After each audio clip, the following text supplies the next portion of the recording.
Hello बच्चों, स्वागत है आप सभी का आपकी अर्थशास्त्र की ऑनलाइन क्लासेज में। आज मैं आप सभी के सामने उपस्थित हुई हूँ आपका 12वीं कक्षा का विषय लेकर। 12वीं कक्षा में चैप्टर 13 को हम करेंगे और चैप्टर 13 की ये हमारी तीसरी वीडियो है। इससे पहले हम इसकी 2 वीडियोस पढ़ चुके हैं। चैप्टर 13 जिसका नाम था हमारा गैर प्रतियोगी बाजार, जिसके अंतर्गत एकाधिकार, एकाधिकारी प्रतियोगिता और अल्पाधिकार ये हमारे बाजार आते हैं। आज अपनी इस वीडियो के अंदर हमने जो पूर्ण प्रतियोगिता बाजार है, बाजार के टाइप्स होते हैं तो ये जो पूर्ण प्रतियोगी बाजार है ये हम अपने पिछले चैप्टर्स के अंदर पढ़ चुके हैं। और एकाधिकारी प्रतियोगिता और एकाधिकारी बाजार, ये 2 बाजार हम अपने इस चैप्टर में पढ़ चुके हैं। तो इस वीडियो के अंदर आज हम इन तीनों बाजारों का जो तुलनात्मक अध्ययन होता है, कंपैरेटिव स्टडी, हम आज करेंगे। अब इन तीनों को इनके कुछ अंतर के आधार हैं, उनके आधार पर हम देखेंगे कि किस बाजार के अंदर क्या विशेषता पाई जाती है। तो चलिए शुरू करते हैं। सबसे पहला हमारा जो अंतर है वो है विक्रेताओं व क्रेताओं की संख्या के आधार पर। विक्रेता होते हैं वस्तु को बेचने वाले और क्रेता होते हैं उसे खरीदने वाले। तो बेचने वाले और खरीदने वालों की संख्या के आधार पर अगर हम परफेक्ट कंपटीशन की बात करें तो इस मार्केट के अंदर बहुत सारे तो विक्रेता होते हैं और बहुत सारे ही क्रेता होते हैं, यानी कि खरीदने वाले और बेचने वाले दोनों पूर्ण प्रतियोगी बाजार में बहुत अधिक मात्रा में, अधिक संख्या में होते हैं।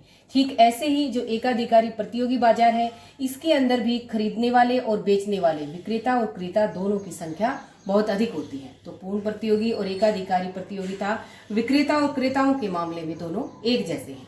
लेकिन जो हमारा तीसरा बाजार है एकाधिकारी, जिसके अंदर एक का अधिकार होता है, मोनोपोली होता है, सिंगल कंट्रोल होता है, वहां पर केवल एक विक्रेता होता है और खरीदने वाले क्रेता वो असंख्य या हम उन्हें अनेक कह सकते हैं। तो जो पहला हमारा अंतर है क्रेता और विक्रेताओं की संख्या, तो पूर्ण प्रतियोगी और एकाधिकारी बाजार के अंदर दोनों की संख्या असंख्य है, अनंत है। लेकिन एकाधिकारी में बेचने वाला विक्रेता हमारा सिंगल होता है और क्रेता खरीदने वाले अनेक होते हैं।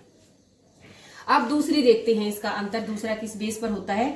दूसरा अंतर है हमारा वस्तु के आधार पर। वस्तु, जिस वस्तु की बिक्री की जाती है वो वस्तु अगर हमारी सभी वस्तुएं एक समान कौन से बाजार में होती हैं, पूर्ण प्रतियोगिता में। यहाँ पर हम समरूप वस्तुएं भी लिख सकते हैं, समरूप यानी कि एक समान।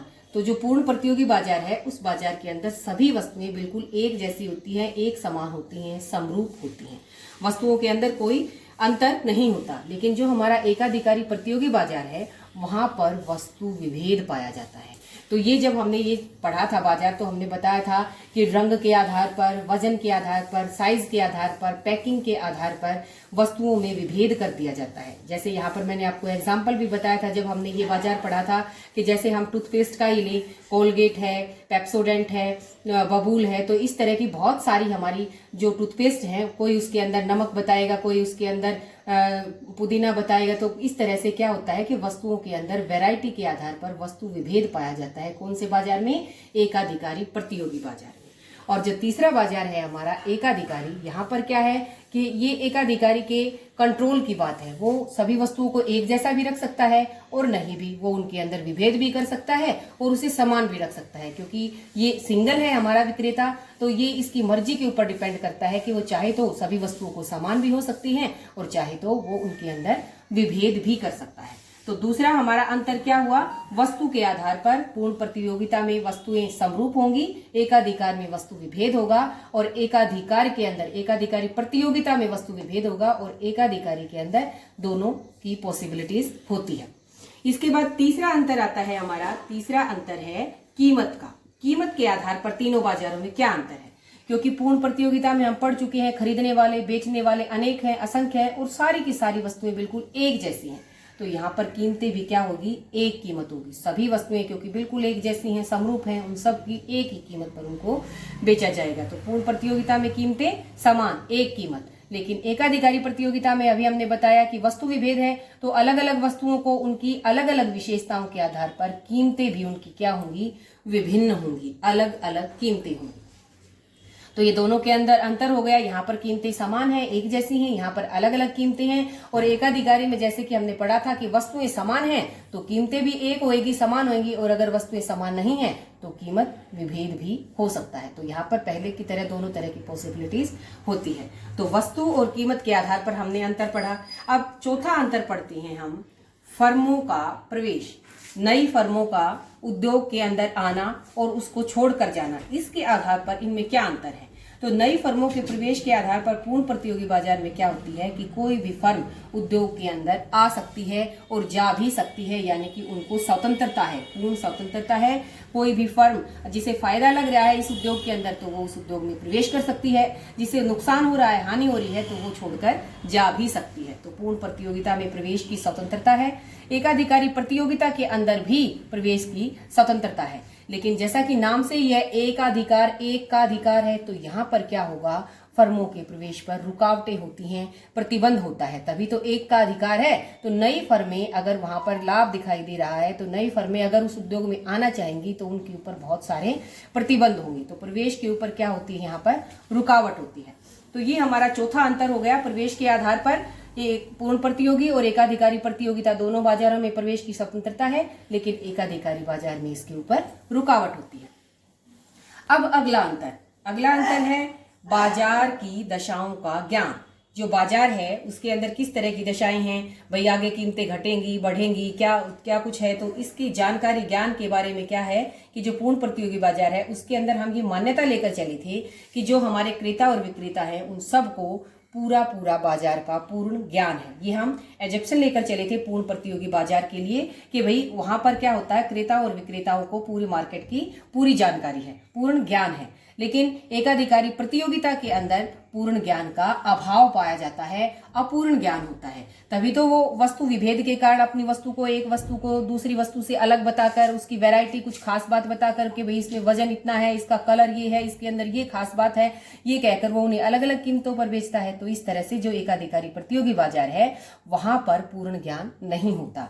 यहाँ पर पूर्ण ज्ञान हम ये मानकर चलते हैं क्योंकि सारी वस्तुएं एक जैसी हैं, समरूप हैं, एक ही कीमत है, तो पूरे बाजार का, पूरी मार्केट का क्रेताओं को ज्ञान है। ये हम पूर्ण प्रतियोगी बाजार में होता है ऐसा, लेकिन एकाधिकारी प्रतियोगिता में ऐसा नहीं होता क्योंकि वहां वस्तु विभेद है, कीमतें भी अलग अलग हैं, तो इसलिए वहां पर क्या होता है, अपूर्ण ज्ञान होता है। क्रेता विक्रेताओं की बातों में आ जाता है, जब वो उसको अपनी वस्तु को दूसरी वस्तु से अलग करके उसको बढ़ा चढ़ाकर कहते हैं तो वो उसकी बात पर विश्वास कर लेती हैं और इस तरह से यहाँ पर क्या होता है, अपूर्ण ज्ञान होता है। एकाधिकारी के अंदर भी हम अपूर्ण ज्ञान होता है, वहां पर भी क्रेताओं को, क्योंकि एक तो विक्रेता हमारा एक ही है, क्रेता अनेक है, तो वो उसे जिस तरह से बताते हैं वो अपूर्ण ज्ञान मानकर चलते हैं हम वहां पर कि वहां पर भी क्रेता को पूरे बाजार की सभी दशाओं का पूरा ज्ञान नहीं है। इसके बाद अगला अंतर आता है हमारा छठा अंतर, साधनों की गतिशीलता के आधार पर। साधन यानी कि जो हमारे उत्पादन के साधन हैं उन साधनों की गतिशीलता के आधार पर। तो पूर्ण प्रतियोगी बाजार के अंदर हम पूर्ण ज्ञान और पूर्ण गतिशीलता ये दोनों हमारे इसके अंदर आती है कि भाई साधन एक स्थान से दूसरे स्थान पर, एक देश से दूसरे देश के अंदर भी हम मानते हैं कि वो पूर्णतः गतिशील है। और यहाँ पर हम परिवहन लागत भी कुछ नहीं मानते कि भाई एक स्थान से दूसरे स्थान पर जब जाता है क्रेता तो उसे उसकी कोई लागत नहीं आती, सामान भी एक जगह से दूसरे स्थान पर जाता है तो उसकी भी कोई लागत नहीं आती। तो पूर्ण गतिशीलता यानी कि क्या है, यहाँ पर पूर्ण प्रतियोगी बाजार में हम ये मान कर चलते हैं कि पूर्ण गतिशीलता यानी कि कोई परिवहन लागत भी नहीं है, एक स्थान से दूसरे स्थान पर जाने की कोई लागतें नहीं आती। ये इस बाजार की एजप्शन है, मान्यता है।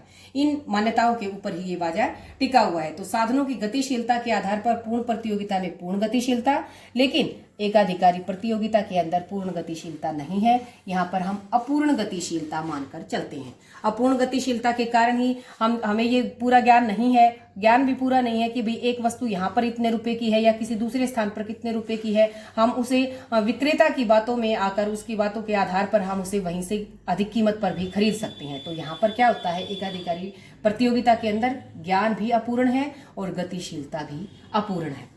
एकाधिकारी बाजार के अंदर भी अपूर्ण गतिशीलता पाई जाती है।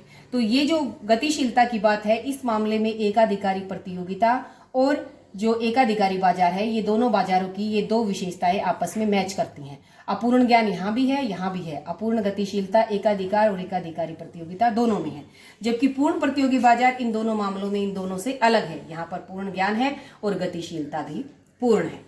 इसके बाद हमारी अगला अंतर बनता है मांग की कीमत लोच के आधार पर। मांग की कीमत लोच, आप सभी को ध्यान होगा जब हमने पूर्ण प्रतियोगिता पढ़ा था तो वहां पर हमने इस तरह से पढ़ा था कि जो हमारा AR होता है, वो इस तरह का होता है। ये हमारा एक्स एक्सिस, ये वाई एक्सिस।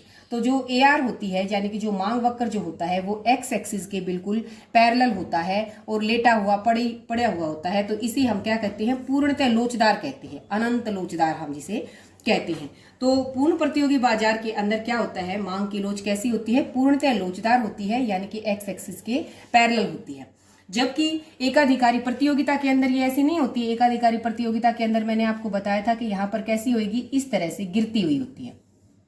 इस तरह से नीचे वाली क्या होती है, हमारी MR होती है और ऊपर वाली AR होती है। तो यहाँ पर क्या है, AR लोचदार है, क्योंकि ये बाएं से दाएं नीचे की ओर गिरती हुई है, तो इसे हम लोचदार कहते हैं। और जब ये पूर्णतः इसके इधर होती है तो इसे हम पूर्णतः लोचदार कहते हैं, और इसे सिर्फ लोचदार कहेंगे। अगर ये वाई एक्सिस के पैरेलल अगर ऐसे खड़ी हो जाती तो उसे हम क्या कहेंगे, पूर्णतः बेलोचदार। तो ये क्या है, पूर्ण प्रतियोगिता के अंदर मांग की कीमत लोच कैसी होती है, पूर्णतः लोचदार। और यानी कि इलास्टिसिटी हम इसको इस तरह से लिखेंगे, इलास्टिसिटी क्या कैसी होती है, इन्फिनिटिव। यहाँ पर क्या होती है, लोचदार होती है, यानी कि ये 0 से अधिक होगी और 1 से कम होगी। इसके बाद जो हमारा एकाधिकारी बाजार है वहां पर क्या होगी, वहां पर कम लोचदार होगी, क्योंकि हमें पता है ये थोड़े से ज्यादा लेटे हुए होते हैं, लेकिन एकाधिकारी के अंदर ये अधिक स्ट्रेट मिलेंगे, ये ऐसे और ज्यादा खड़े हुए मिलेंगे।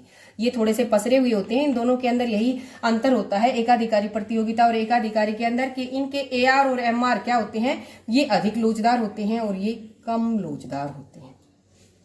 तो हमारा 7वां अंतर, मांग की कीमत लोच के आधार पर पूर्ण प्रतियोगिता बाजार के अंदर पूर्णतः लोचदार हमारा लोचदार होगी हमारी, और ये लोचदार और ये बहुत ही कम लोचदार। इसके बाद अगला पॉइंट बनता है हमारा मांग वक्र का आकार। तो मांग वक्र यहाँ पर ये AR जो होता है वही हमारा MR के इक्वल होता है। यहाँ पर AR और MR कैसे होते हैं पूर्ण प्रतियोगिता में, क्योंकि सारी की सारी वस्तुएं बिल्कुल समरूप हैं, एक जैसी हैं, सभी वस्तुओं को एक ही कीमत पर बेचा जाएगा। तो AR जो औसत बनेगी, औसत रिवेन्यू जो हमारा बनेगा वो भी एवरेज रिवेन्यू और मार्जिनल रिवेन्यू वो दोनों क्या होंगे, बराबर होंगे। यानी कि प्रति इकाई कीमत और हर एक अगली इकाई की कीमत दोनों कैसी होंगी, बराबर होंगी। इसलिए पूर्ण प्रतियोगिता में जो AR होता है और जो MR होता है वो दोनों बराबर होती हैं।